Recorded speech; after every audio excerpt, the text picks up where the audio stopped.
First and foremost, extending a very warm welcome to the Right Honourable Prime Minister Theresa May, to our very vibrant continent, but also to our beautiful country, Kenya.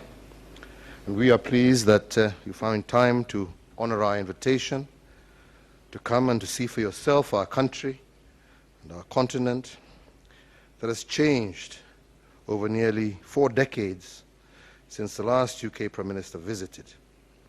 And we're glad that you brought with you a high-powered delegation of business leaders whom we look forward to engaging with later this afternoon. Ladies and gentlemen, Kenya and the United Kingdom have a long history of friendship in speech, in government, in finance, in outlook, and in all our interests. We still show the influence of our strong history. Because of this, our priorities ought to be clear. We all wish to prosper together, so let us also do business together. We have democracy in common, and we need to defend it together. And as for our common enemies, such as terrorism, we need to fight them together. As government, we have held meetings with the Prime Minister and her delegation. And as I said, later today, we will be meeting business leaders from both sides at a business forum. Prime Minister, the bond of friendship and cooperation between our two countries has been deepened today with the signing of a number of agreements. One is a security compact that has led to increased support from Britain with equipment to enhance border and aviation security, capacity building and information sharing between our two countries. The second is the framework on the return of assets from proceeds of corruption and crimes in Kenya. Some of you here may already be aware that we signed a similar agreement with Switzerland, and we are now glad that the UK is also fully on board. This is because fighting corruption is an important aspect of my own legacy program, together with the unity of the country and the attainment of our Big Four centered around investment in housing, manufacturing, security, food security, and universal health. Depriving people, therefore, of the proceeds of their crimes is one major detriment against this vice, and we are determined to make it painfully unrewarding and expensive to get involved in corruption in Kenya. As I have said, this fora and others, there is no turning back in Kenya on this agenda. We have also had the opportunity to discuss other matters of bilateral interest, including market access to the United Kingdom for Kenya after Brexit, and we welcome the Prime Minister's assurances that the current duty-free quota for Kenyan exports will continue after Brexit. We also discussed around the UK and broader Commonwealth issues, and we indicated that Kenya will be pressing for an increase in exports on the basis of a fair market arrangement with a view of a mutual win-win arrangements within the Commonwealth. We also agreed to continue cooperation in security matters and in the war against terrorism, and as you know, this is an area where both the United Kingdom and ourselves have worked closely on, and as a result, we have seen a diminishing of terrorist threats in our region that still remains vulnerable. We also welcome the United Kingdom's commitment to support AMISOM, and we call on other members of the international community to also support this important mission at the vanguard of security in our region. Ladies and gentlemen, let me also speak on our shared commitment to grow opportunities for our young people from both our countries. And in Kenya, we have committed to increasing opportunities with our vocational training colleges, and we have asked the United Kingdom for support in ensuring that this remains a success. With a huge youthful population, our focus has to be ensuring that our youth remain to be a dividend for our country. Lastly, I take this opportunity to also encourage British investors to look at the opportunities with our Big Four program. They are indeed immense, And considering the returns from markets such as ours, any investment here is guaranteed to benefit both the investors and ourselves. These opportunities are also there within our blue economy, and we have also agreed on how the United Kingdom can support our Blue Economy Conference in November this year. But let me say that these will include issues around landing facilities for deep-sea fishing, shipbuilding facilities, fish processing, packaging facilities in various parts of our country. So once again, Prime Minister, let me thank you for taking time to visit us in Kenya, and we look forward to continuing to strengthen our relationship and partnership between our two countries. Welcome, Prime Minister, and once again, it's happy to have you with us.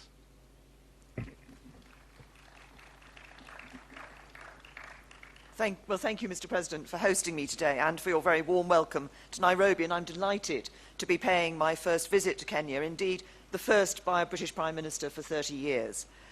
Like the many thousands of British tourists who come here every year, I'll take away unforgettable memories of this country's vibrancy and its beauty. And Kenya holds a special place in the hearts of the British people, and our countries share, as you have said, a long history that has left us deeply connected to one another. Indeed, of course, it was here that our monarch learned she would become queen. But the relationship we hold is about much more than those deep historical ties. And today we've looked to the future, to a renewed partnership that will unlock the incredible potential of the next generation to benefit both our countries. And we've agreed to build on the strong foundations of our relationship as we step up our cooperation to secure the prosperity and security that our people need and deserve. We discussed today how the UK can work with you as you take forward your Big Four agenda to transform Kenya, aligning our expertise, our investment and our aid behind that vision.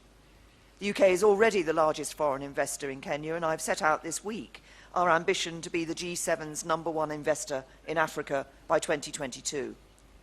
So as Britain prepares to leave the European Union, we're committed to a smooth transition that ensures continuity in our trading relationship with Kenya, ensuring Kenya retains its duty-free, quota-free access to the UK market, and to building on our strong trade and investment ties to create even more opportunities for our businesses and for our consumers. Mr. President, yours is a country of huge opportunity, in a continent of dynamic young people who have the potential to play a transformative role in driving Africa's growth in the years ahead. Together, we will make sure the next generation of energetic, ambitious Kenyans can get good, well-paid jobs so they can contribute to Kenya's long-term prosperity. That's not just good for Kenya, it's good for the UK too. And we'll work with you and with governments across Africa to make sure your young people have the skills that business on the continent need to drive economic growth. This is a partnership for opportunity, but it's also a partnership for our shared security and stability. And today we discuss the work we're doing together to make both our countries and the world more secure. Already, British terrorists and child abusers are in UK jails because of our cooperation. This afternoon we have signed a new compact that will see us expand our joint work on security even further. The UK is no longer just training our own military in Kenya, but training with Kenyans to promote stability in East Africa and beyond, and to build the continent's capacity to overcome its own challenges and deliver its own security. And later today, I will see our militaries training together in the techniques to identify and destroy improvised explosive devices. The UK continues to support the commitment of the brave Kenyan soldiers fighting in Somalia against Al-Shabaab, and I will announce a new package of funding to support the African Union mission in Somalia. And Mr. President, I was glad to hear you call for a transition from peacekeepers to stronger Somali security forces. This is what the UK wants too, and as we work towards this, we're leading international efforts to ensure AMISOM has the funding it needs to support its vital battle against terror. We also spoke about the pernicious effects of corruption in Kenya, and I welcome the commitment you've made to drive this vice from your country. We stand with you in this fight. And today, as you say, we signed an agreement to ensure that any proceeds of corruption in Kenya that end up in the UK will be given back to the Kenyan people and spent for their benefit. I also welcome, Mr. President, your commitment to political reconciliation in this country. The UK stands ready to support an inclusive Building Bridges process as you work to further strengthen your democracy and your institutions. Mr. President, as I conclude my visit this week to some of the UK's most important African partners, I've reflected on the role my country can play in partnership with this vibrant continent in the future. As I've said this week, I want to ensure that the UK's relationship with Kenya and with Africa is more and more about private investment, about doing business and making the most of commercial opportunities together. Here, as elsewhere in the continent, we're using our aid and our investment partnerships to lift countries out of poverty, spread stability, and create jobs and prosperity for the future. The UK and Kenya are two strong, diverse countries. We are partners in the Commonwealth and global hubs, open to the world. We thrive because of the entrepreneurship and innovation of our people, the strength of our democracies, and our shared values. Our cooperation today makes our people safer, more prosperous, and more secure, here in Kenya and in the UK. Mr. President, I will leave Nairobi excited by the huge opportunities of Kenya and of this continent, and I look forward to working with you in the years ahead for the benefit of both our countries. Thank you.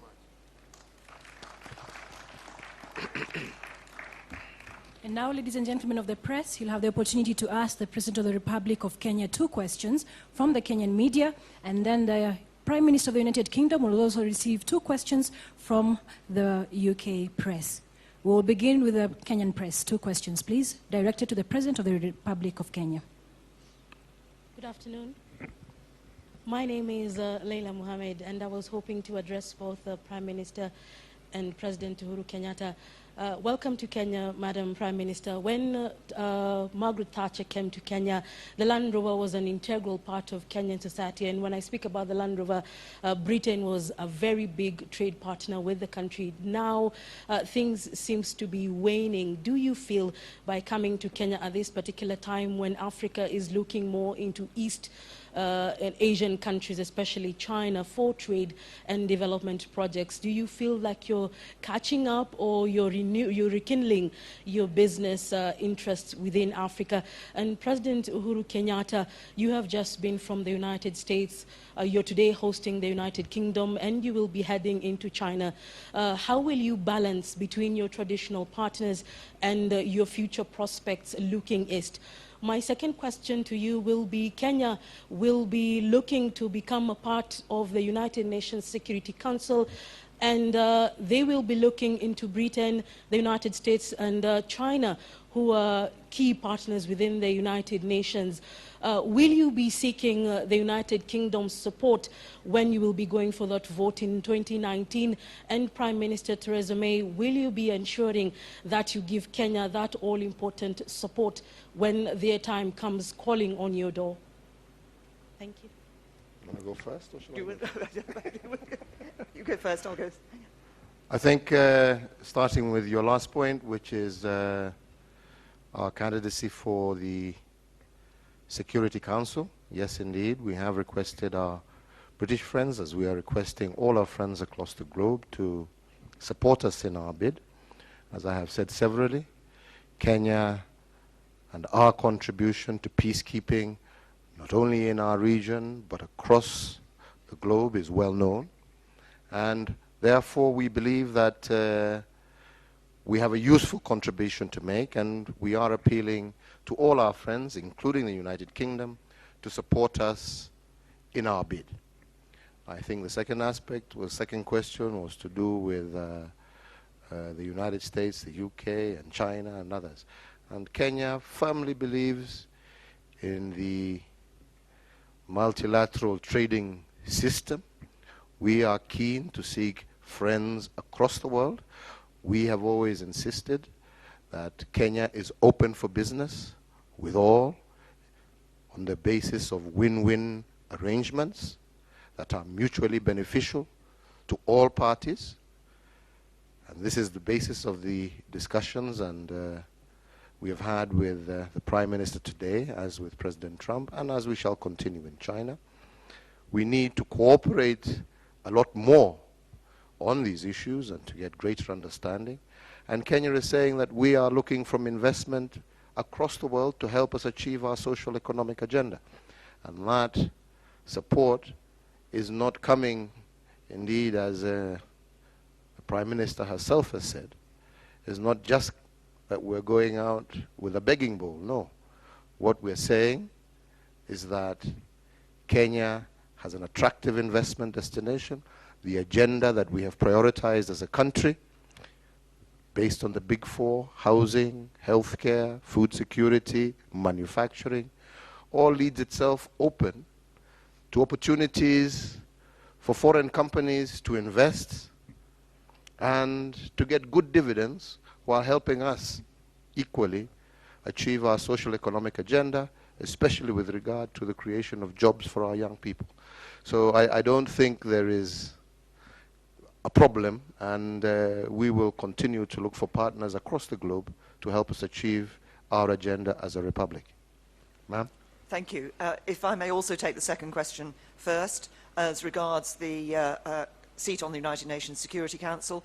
The UK never reveals how we vote on these matters, but what I have discussed with President Kenyatta today is how the UK and Kenya can work more closely together in cooperation as we see the lead up to that vote taking place. On the question of trade, the trade links between the UK and Kenya are already strong, but we want to strengthen them further. As I've said, we're committed to ensuring that Kenya will retain duty-free and quota-free access to UK markets as we leave the European Union. We want to enhance our trading relationship. Once we're outside the European Union, we'll have the opportunity to negotiate these trade deals on behalf of the UK rather than as part of the European Union. But what is important, I think, for long-term growth, for sustainable jobs for the future, is that investment is about the private sector. And I think the UK brings a unique combination of capabilities and capacity. Yes, we use our development funding to support, but we also have a vibrant private sector which is already working with businesses here and investing here in Kenya. And we see greater opportunities for British businesses here in Kenya in the future. The capital markets of the City of London, the professional services, the expertise that we have. We bring all these to bear here in Kenya and will do across Africa to ensure that we see those sustainable private sector investment that brings long-term growth, long-term jobs and long-term prosperity. Okay, we had invited 2 questions from the local press, and Laila took all the 2 slots, so we move on to the United Kingdom. UK, is Lewis here from Sky? Mr. President, if I can start with you. You've talked about the possibilities of new opportunities with the United Kingdom and Kenya post-Brexit. Could I ask you, do you think that a trade deal is likely, a new trade deal, not just an extension of the current arrangements between the 2 countries? And if so, is one of the demands that you will have in those negotiations greater access to the UK labour market through new visas? And Prime Minister, if I can ask you as well, I asked you the other day whether you thought that Britain would be more prosperous, more powerful in the world as a result of Brexit in the short to medium term. I know that you're going to say that you think there are opportunities. I know that you're going to say that you're executing the will of the British people. But I'd just like you to be quite clear now, in a yes or no way. Do you think that Britain, in the short to medium term, will be more powerful, more prosperous in the world as a result of Brexit? Shall I go first on this one? Exactly. Lewis, I'm tempted to say, if you know the answer I'm going to give to your question, why are you asking the question? Because there are indeed opportunities. But we're also, I think what is important is a lot of focus is on the trade opportunities around the world. But what we see is global Britain, an independent Britain outside the European Union, working with countries around the world, working in multilateral fora, but also working in bilateral cooperation, not just to improve prosperity, but also to improve security around the world. And those are the opportunities that I believe are available to Britain outside the European Union. We're pursuing, of course, a good deal for trade with the EU once we've left the EU, but we will be looking to enhance our trade relationships around the rest of the world as well. And that, we believe in free trade. Trade is important. It is trade that brings benefits, that brings economic prosperity, that brings innovation, that brings development in economies. And it is trade. Trade isn't about one country doing better than another country. Actually, trade is mutually beneficial. So investment here in Kenya will be good for Kenya and good for Britain as well. Mr. President. Thank you. I think on my part, as I indicated in my own statement, that the discussions that we have had, the Prime Minister has assured us that Kenya will continue to have access to the UK market on a preferential basis that already exists. And of course, we are also seeking to see how we can even improve trade between our two countries. Britain is and has been our largest trading partner for a long time, as well as one of the largest investors in Kenya. And of course, we look forward to deepening that and strengthening that and broadening it as we move forward. And as we have said it, and the assurances that we have also been given, I don't believe Brexit is going to dent our ability to further strengthen and deepen both trade and investment between our two countries. And again, as I said in my statement, working together under the umbrella of the Commonwealth to see how we can even utilize that organization that pulls together people of shared values, shared systems, to see again how we could take advantage of that to improve trade, fair trade, across the Commonwealth countries. So I don't see Brexit meaning anything detrimental towards the strong trade ties that we already have, and I've said that we are seeking to actually boost that going forward. The second question is Dan Martin. Do I see Dan? Yes, Dan. I think there's a microphone behind you. Hi, Prime Minister. President Macron says that the EU should offer Britain satellite status. Is that the same as a vassal state, yes or no? And do you agree with Nick Timothy that Chequers is the worst of all worlds and that Britain should push for a deal more in keeping with what the public voted for? And President, the British Prime Minister hasn't visited Kenya for 30 years. Are you disappointed by that? Do you think we've neglected you? And do you see Brexit as an opportunity for African countries? Again, if I go first, in relation to delivering on the public vote, the British public voted to leave the European Union. We will be leaving the European Union on the 29th of March 2019. They voted to bring an end to free movement, and that's non-negotiable. Free movement will end. They don't want to be sending vast sums of money every year to the European Union, and we won't be sending vast sums of money every year to the European Union. They want to be out of the common agricultural policy. We'll be out of the common agricultural policy. They want to be out of the common fisheries policy. We'll be out of the common fisheries policy. And we'll be out of the jurisdiction of the European Court of Justice. So we will be delivering on the vote of the British people. The Chequers deal that we've put forward, I believe, is a good deal for the UK, but also a good deal for the European Union. It ensures that we can maintain a good trading relationship with the EU while having the freedom to negotiate trade deals on our own behalf around the rest of the world. It ensures and doing that means we can protect jobs and livelihoods, but the Chequers deal will also deliver on ensuring that we have no hard border between Northern Ireland and Ireland while maintaining the integrity of the United Kingdom. So Chequers delivers on the Brexit vote. It does it in a way that I believe is good for the UK. Obviously, we're in negotiations with the European Union, but I believe our proposals are not just good for the UK, but they're good for the EU as well. Thank you. Yes, it's been 30 years plus. I don't want to dwell on the past. I'm looking to the future, and we welcome the Prime Minister today, and I'm sure, and as we've discussed, this is the first, hopefully, of many more visits in the future.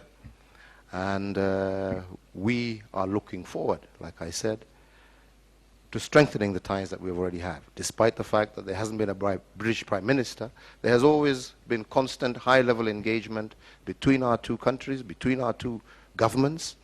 And all we are seeing is this now being reinforced And I won't say it's just because of Brexit, because we're not only just talking about trade, we're talking about security, we're talking about partnership and various issues at the multilateral level, at the UN, support for our United Nations headquarters that is here in Nairobi, support in various other areas as well, education, defense. So these have been there, and all we're saying is that we want to enhance these, and without a doubt, the presence of the Prime Minister in Kenya on the African continent will go a long way towards creating that surety that the United Kingdom is a long-term strategic partner, not just of Kenya, but indeed of Africa as a whole. So this is what we seek to enhance. If you allow me, Your Excellencies, please. We were able to see Britons talk, 2 of them. So allow me to allow one Kenyan again to speak and ask one last question with your permissions.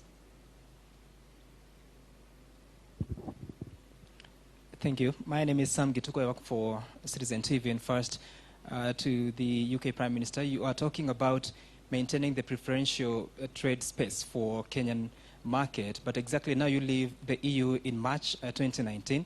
When do the discussions begin to ensure that the traders who've been supplying goods and services in the UK do not suffer during the transition period? And for President Kenyatta, talking about the repatriation of proceeds of crime that are held in the offshore accounts within the jurisdiction of the UK, do you have an idea how much it is, or even an estimate, and what would it take in the UK legal framework for the Prime Minister to really repatriate such kind of resources to the country?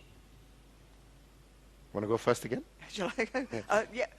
In response to the question about the trade discussions for the future relationship with Kenya, those discussions have already started, and we're looking more widely as to the relationship and transitioning relationship as regards East Africa, but we're very committed to ensuring for Kenya that that duty-free, quota-free access is maintained. So we've already started those discussions. We can't formally put into place any future trade agreements. There's a legal issue about our relationship with the European Union, so there's a point up until which we're not able to put that into place legally, but we continue through the implementation period to operate on the same basis. We're looking to transition arrangements such that there is continuity. That's what's important for business, what's important for traders, that people have the confidence of knowing what the position will be and a continuity of the current arrangements, though there's no cliff edge, no sudden disruption to their trading arrangements. That's what we will deliver, and that's what we're discussing already, and we're looking forward to bringing those discussions to the conclusion that delivers what we all want to see. With regard to the repatriation of assets, as you know, and I stated again in my statement, that we have a similar arrangement with Switzerland. We've had a similar arrangement with the jurisdiction in Jersey. Now we have it with the United Kingdom and Northern Ireland as a whole. I cannot state the exact amounts. I think that's something that the Attorney General can address himself to at a later stage. But without a doubt, we are already beginning to see some successes. As last year, if you recall, the Foreign Secretary then, Boris Johnson, the bicycle guy, that one. Boris Johnson was here with ambulances, and these ambulances were bought courtesy of funds that had been seized, returned, and utilized to buy ambulances which were distributed across the country. So I believe this only strengthens that, and it strengthens the ability of our two countries and our legal systems to be able to work together to ensure that any assets that may have been acquired in the United Kingdom that are associated with corruption or any other such crime are successfully returned and put to use for the benefit of the people of the Republic. So in terms of quantum, maybe you can address yourself to the Attorney General, but as I said, it is already working, given that we have already begun to receive and utilize these assets from Jersey for ambulances that are already working for the Kenyan people. So I believe this can only just strengthen that and increase the amounts that we get back. Thank you very much, Your Excellencies, and that marks the end of our press briefing. Thank you very much, ladies and gentlemen. Thank you.